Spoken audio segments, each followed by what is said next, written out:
के बाद double engine सरकार के अभिनव प्रयासों ने नए उत्तर प्रदेश की शिक्षा व्यवस्था में किया है युगांतकारी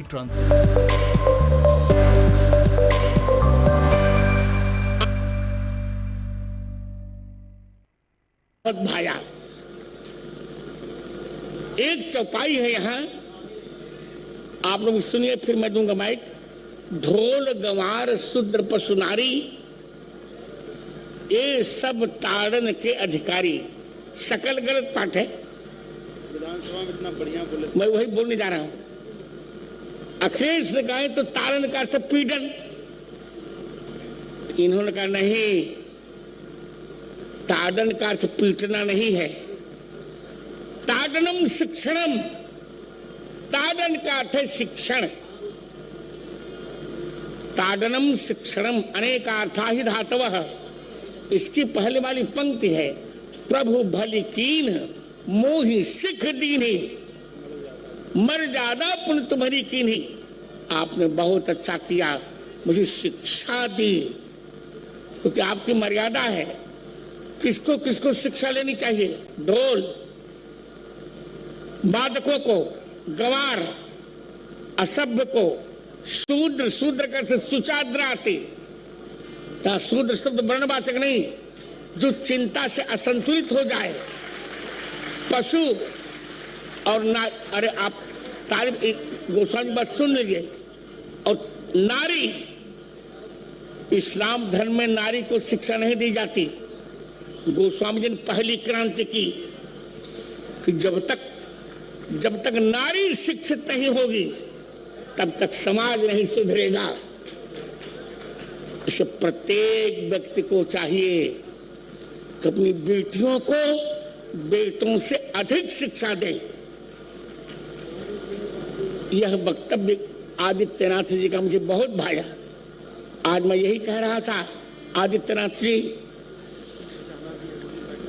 बस 2 वाक्य फिर दे रहा हूं मैं, मैंने देख लिया।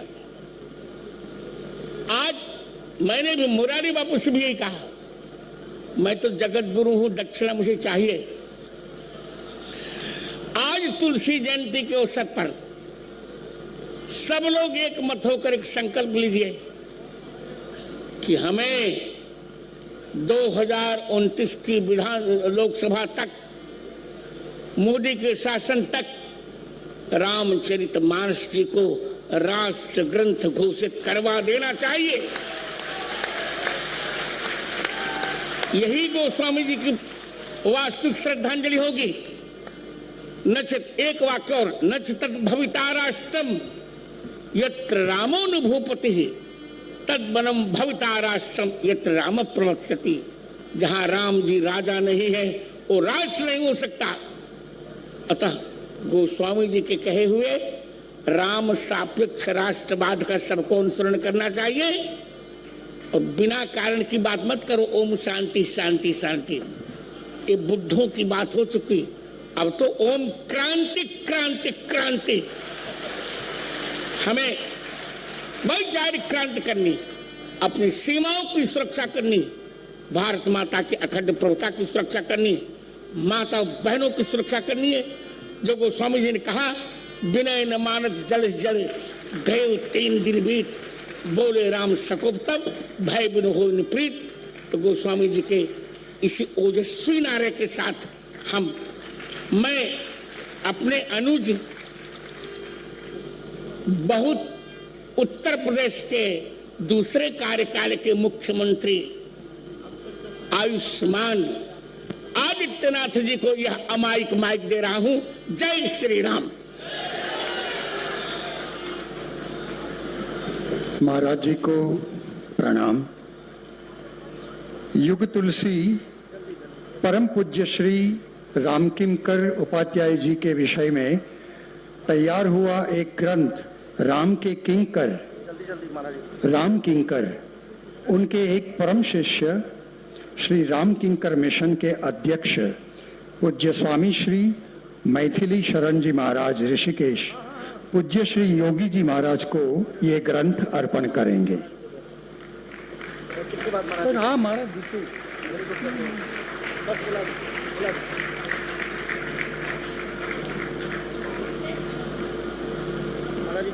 एक निडर सन्यासी, मठाधिपति, कर्मठ और न्यायप्रिय राजपुरुष, प्रदेश की सूरत पलटने वाले स्वप्नद्रष्टा, सर्वजन प्रिय वहीवटकर्ता, स्वभाव से सरल, स्पष्ट और हृदय से निखालस है, ऐसे मां भारती के लाडले पुत्र, उत्तर प्रदेश के यशस्वी गतिशील मुख्यमंत्री, आदरणीय वंदनीय पूज्य श्री आदित्यनाथ योगी जी महाराज को मैं वक्तव्य के लिए निमंत्रित करता हूं।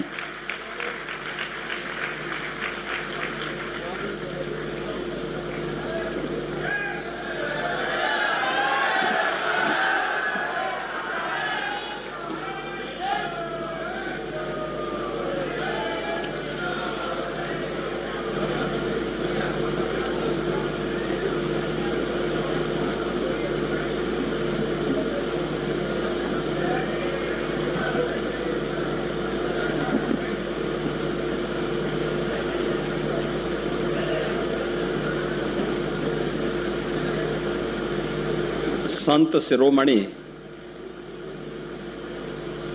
पूज्यपाद तुलसीदास जी महाराज की पावन जयंती के अवसर पर आयोजित इस समारोह मैं इस पावन मंच पर विराजमान जगतगुरु रामानंदाचार्य पूज्य स्वामी रामभद्राचार्य जी महाराज, जिनकी प्रेरणा से ये पावन भूमि एक बार फिर से हम सबको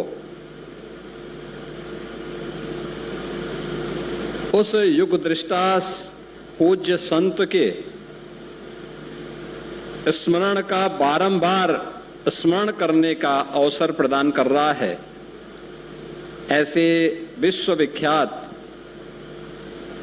कथा व्यास और जिनका पूरा जीवन ही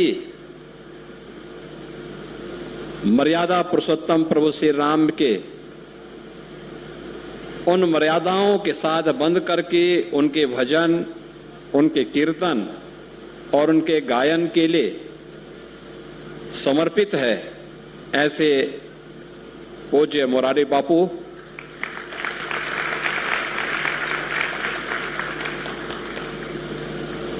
जगतगुरु विष्णु स्वामी संप्रदायाचार्य पूज्य स्वामी संतोषाचार्य जी महाराज,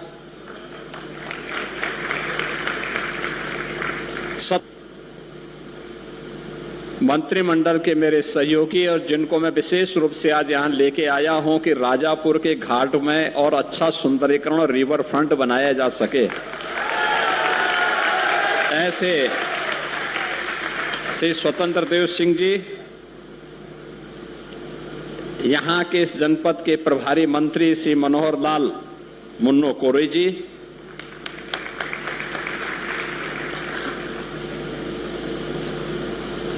तुलसी जयंती के अवसर पर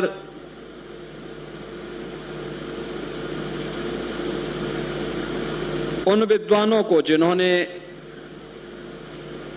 इस क्षेत्र में विशिष्ट योगदान दिया है, ऐसे यहां पर मंच पर विराजमान साध्वी नीलम गायत्री जी, पंडित जयप्रकाश मिश्र जी, डॉक्टर मदन मोहन मिश्र जी, गोस्वामी डॉक्टर अच्युत लाल भट्ट जी, डॉक्टर महादेव प्रसाद मेहता जी, श्री अशोक दास जी, स्वामी श्री बाल कृष्णाचार्य जी, पूज्य संतजन और उपस्थित भक्तजन, ये मेरा सौभाग्य है कि संवत 1554 को जिस दिव्य विभूति ने इस पावन धाम में जन्म लेकर के सनातन धर्म के माध्यम से उस कालखंड में एक नई क्रांति को जन्म दिया था, आज उनकी इस पावन जयंती में हम सबको शामिल होने का अवसर प्राप्त हुआ है। मैं इस अवसर पर जगत गुरु राम भद्राचार्य जी महाराज और कथा व्यास पूज्य मुरारी बापू का मैं हृदय से अभिनंदन करता हूं। सभी पूज्य संतों का हृदय से अभिनंदन करता हूं कि उन्होंने मुझे भी इस कार्यक्रम में भाग लेने का एक अवसर प्रदान किया है। आप अनुमान करिए आज से 500 वर्ष पूर्व क्या स्थिति रही होगी और 527 वर्ष पूर्व इस गांव की क्या स्थिति रही होगी। आवागमन के साधन नहीं रहे होंगे, अभाव से क्षेत्र ग्रसित रहा होगा और उन स्थितियों में एक दिव्य विभूति यहां पे एक सामान्य धर्मपरायण ब्राह्मण परिवार में जन्म लेकर के अपने आप को बचपन में ही मां बाप के साया से वंचित होकर के अपने आप को प्रभु श्री राम के चरणों में समर्पित करता है और उन्होंने जो कुछ भी इसके उपरांत किया वह किसी से छुपा हुआ नहीं है। समय कौन सा है? एक होता है सामान्य रूप से हम लोगों के बीच में मान्यता क्या होती है, हमें मानते हैं बहुत बार हमारी एक मान्यता होती है कि देश के अंदर बहुत सारे पंथ और उपासना विधियां किसी राजा के द्वारा या किसी ऐसे आश्रम में बढ़कर के फली फूली हैं जिसका हम कभी कभी कुछ वर्चस्व देखते हैं, लेकिन उसके ठीक विपरीत अकबर का कालखंड है। अकबर के 9 रत्नों में शामिल होने के लिए एक होड़ लगी है, लेकिन उससे इतर इस गांव में जन्म लेने वाला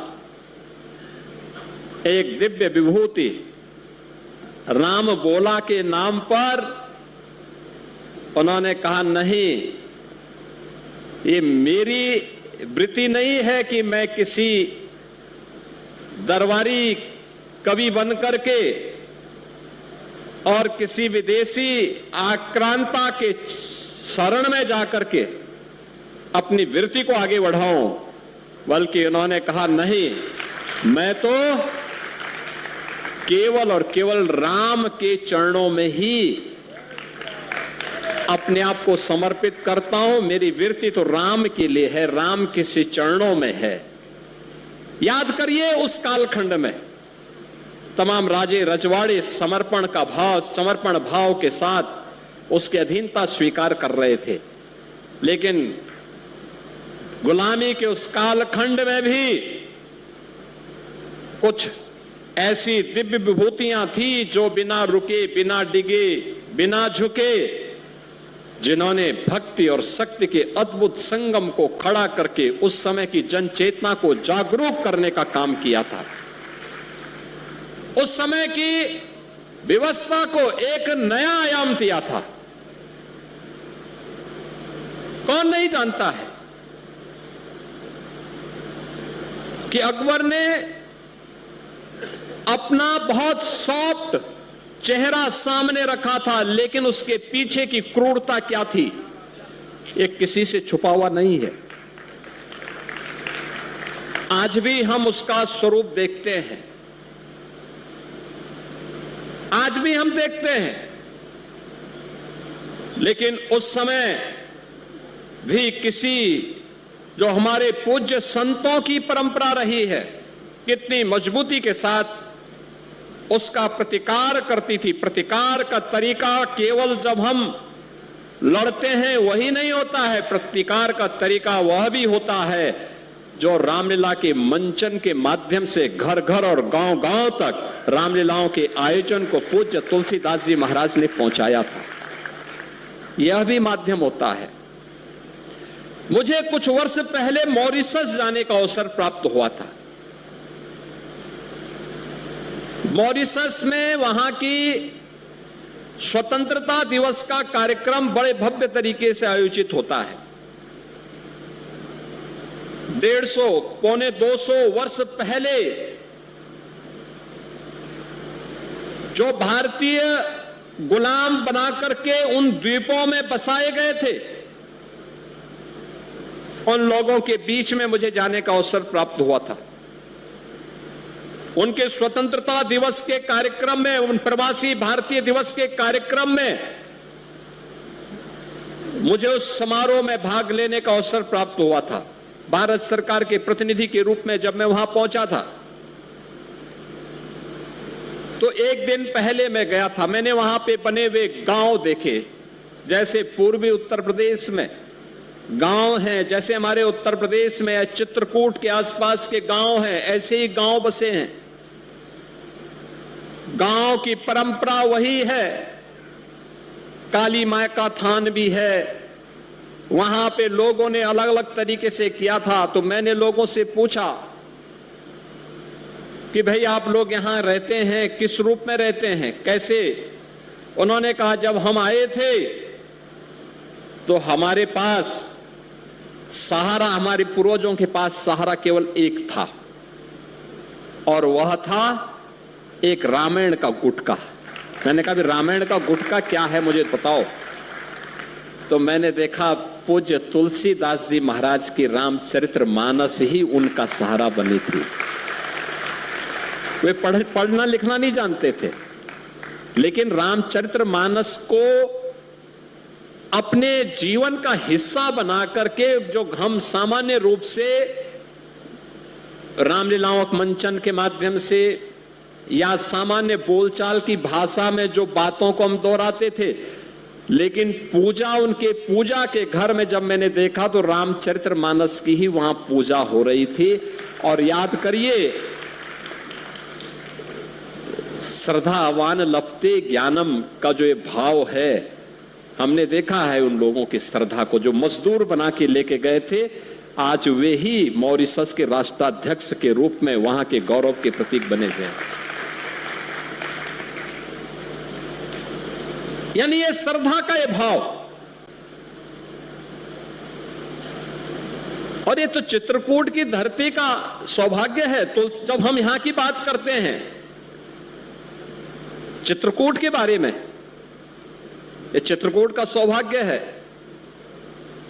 अनेक ऋषि मुनियों ने, दिव्य संतों ने इस धरती को अपनी साधना का, अपनी सिद्धि का आधार बनाया था। और मर्यादा पुरुषोत्तम भगवान श्री राम को भी वनवास कालखंड का सर्वाधिक समय इसी चित्रकूट की धरती पर उन्होंने व्यतीत किया था। ये प्रेरणा किसकी? महर्षि भारद्वाज की। प्रेरणा किसकी? महर्षि वाल्मीकि की। चित्रकूट को तो सौभाग्य प्राप्त होता है, आदि महाकाव्य के रूप में जिस रामायण को दुनिया स्वीकार करती, उसके महत्व को स्वीकार करती है, उस रामायण ग्रंथ की रचना का आधार भी यही चित्रकूट बनता है। और रामचरितमानस के रचना का आधार भी यही चित्रकूट की धरती बनती है। चित्रकूट की धरती के बारे में जो बात कही गई है कि चित्रकूट महिमा अमित कहीं महामुनि गाय, ये चित्रकूट है। और चित्रकूट में राजापुर में एक तरफ लालापुर, दूसरी तरफ राजापुर, ये दोनों ओर हम सब किस रूप में इस पूरे अभियान के साथ जुड़े हुए हैं और कब नहीं हुआ। यहां पे कौन कहता है कि भगवान राम दर्शन नहीं देते। जो इन पूज्य संतों की वाणी में दिव्यता है, जो तेज है, ये प्रभु की ही सिद्धि है, यही सिद्धि है।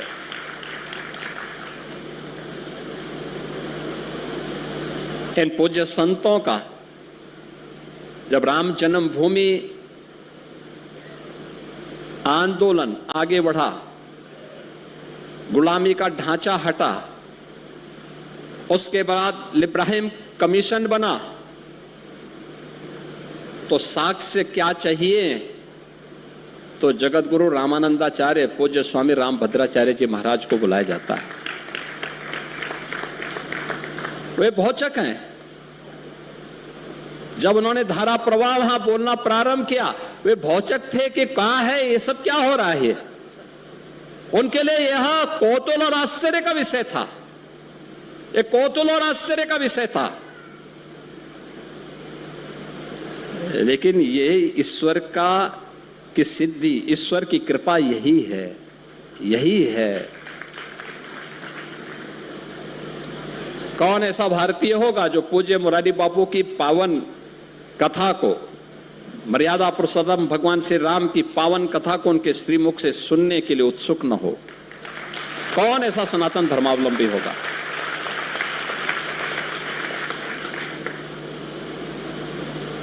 हर व्यक्ति के मन में लालसा होती है, और मैं तो उनका अभिनंदन करूंगा कि उनके द्वारा जो ये अभियान चल रहा है संत तुलसीदास जी की स्मृति को जीवंत बनाए रखने के लिए।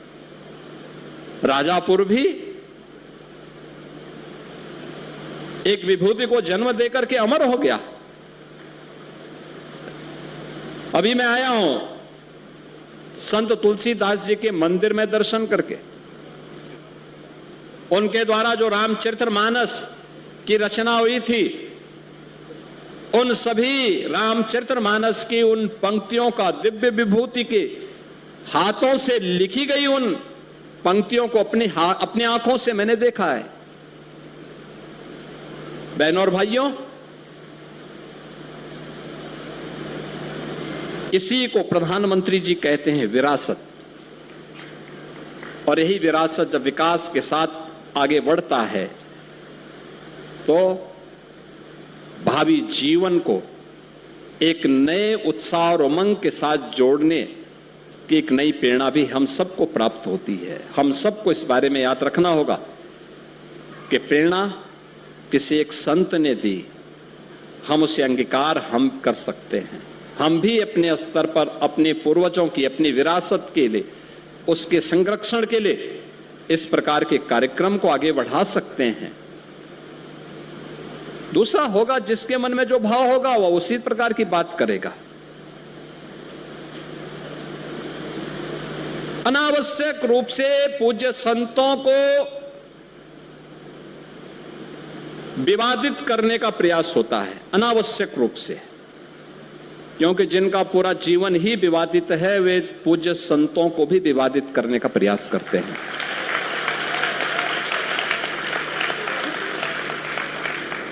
वे लगातार कुछ ना कुछ लिखेंगे, कुछ ना कुछ विघ्न और बाधा खड़ी करने का प्रयास करेंगे, लेकिन इन सब की चिंता के बगैर सनातन धर्म के लिए, इस देश के लिए, भारत की एक समृद्ध विरासत के संरक्षण के लिए हम सबको मिलकर के कार्य करना होगा, मिलकर के काम करना होगा। और ये हमारा सौभाग्य है कि प्रधानमंत्री मोदी जी के मार्गदर्शन में आज हम लोगों ने चित्रकूट के अंदर भी कुछ प्रयास प्रारंभ हुए। कितना प्राचीन स्थल है चित्रकूट, हजार वर्षों का इतिहास समेटे हुए, विरासत को समेटे हुए आज भी एक नई प्रेरणा देता है, एक नई प्रेरणा देता है।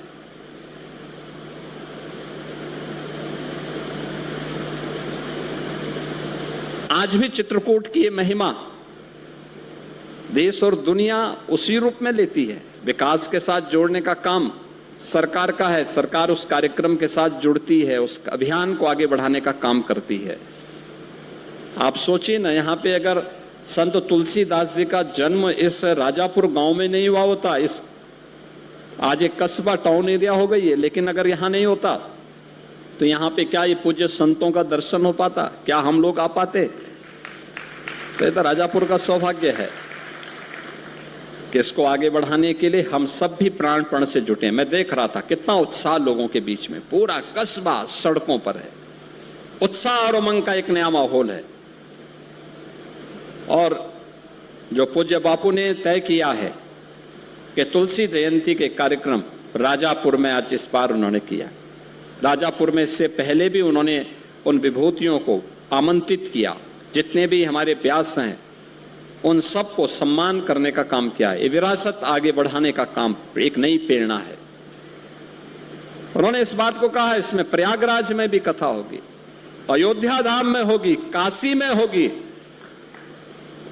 लोग राम नाम का स्मरण करते हुए अपने जन्म और जीवन को धन्य करेंगे। इस विश्वास के साथ मैं यहाँ पर जिन कथा व्यास को और जिन राम कथा के मर्मज्ञों को यहाँ पर तुलसी अवार्ड से और रत्नावली अवार्ड से सम्मानित किया गया है, उन सब का हृदय से अभिनंदन करता हूं, उन्हें बधाई देता हूं कि इस वर्ष ये सम्मान उनके पक्ष में गया है। ये सनातन धर्म के प्रति उनकी सेवाओं का सम्मान है और ये सम्मान देकर के पूज्य बापू के द्वारा सनातन धर्म के प्रति अपने उत्तरदायित्वों का निर्वहन करते हुए उसे सम्मानित करने का काम किया जा रहा है। आने वाली पीढ़ी के लिए एक नई प्रेरणा प्रस्तुत की जा रही है। मैं इस अवसर पर इन सब का अभिनंदन करता हूं, पूज्य बापू का हृदय से अभिनंदन करता हूं और आप सबके प्रति भी हृदय से अभिनंदन करते हुए आप सबका मैं स्वागत करता हूं कि आप भी यहां पर सैकड़ों की संख्या में हमारे कथा व्यास देश के कोने कोने से यहां पर पहुंचे हैं, भक्तजन कोने कोने से पहुंचे हैं। आप सबकी उपस्थिति एक नई प्रेरणा का स्रोत है। मैं आप सबका इस उत्तर प्रदेश की पावन धरा पर जैसे अन्य अनेक दिव्य विभूतियों को जन्म देने का सौभाग्य प्राप्त है, इस पावन धरा में यहाँ पर चित्रकूट की इस पावन धरा पर जहाँ पर तुलसीदास जी को भी और त्रिकालदर्शी ऋषि वाल्मीकि जी की को भी जिस धरती ने दिया है,